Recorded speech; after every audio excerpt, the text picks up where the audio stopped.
നമ്മൾ സ്ക്വയേഴ്സ് കാണാൻ 1-2 ട്രിക്സ് ഇതിനു മുമ്പേ കണ്ടിട്ടുണ്ട്. എന്നാലും ഇത് കുറച്ചുകൂടെ ഈസി ആയിട്ട് തോന്നുന്നുണ്ട്.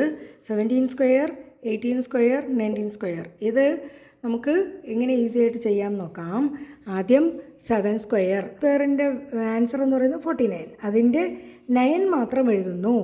നമ്മളിവിടെ കൊണ്ട് മൾട്ടിപ്ലൈ ചെയ്യുന്നു. 7 × 4 28. ഈസി അല്ലേ? ഇപ്പോൾ 8 സ്ക്വയർ ഒന്നുകൂടി ചെയ്യാം. 8 സ്ക്വയർ ആകുമ്പോഴത്തേക്കും 64 ആണ്. ആ 4 നമ്മളിവിടെ എഴുതുന്നു. 64ൻ്റെ 4 നമ്മൾ എഴുതുന്നു. ഈ നമ്പറിനെ 4 കൊണ്ട് മൾട്ടിപ്ലൈ ചെയ്താൽ മതി.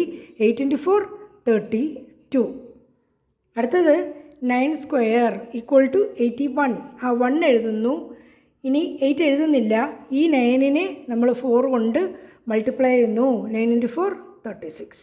അപ്പോൾ 19ൻ്റെ സ്ക്വയർ എന്ന് പറയുന്നത് 361. അപ്പോൾ നമ്മൾ 17 സ്ക്വയർ അതിനെന്ത് ചെയ്തു? 7 സ്ക്വയർ 49 ആണ്. 9 എഴുതി. 4 കൊണ്ട് ഈ 7 × 4 28. ഇവിടെ 8 സ്ക്വയർ 64 ആണ്. 4 എഴുതി. 8 × 4 32. 19ൻ്റെ സ്ക്വയർ 81 ആണ്. 1 എഴുതി. 9 × 4 36. നമ്മുടെ ആൻസർ ആയില്ലേ?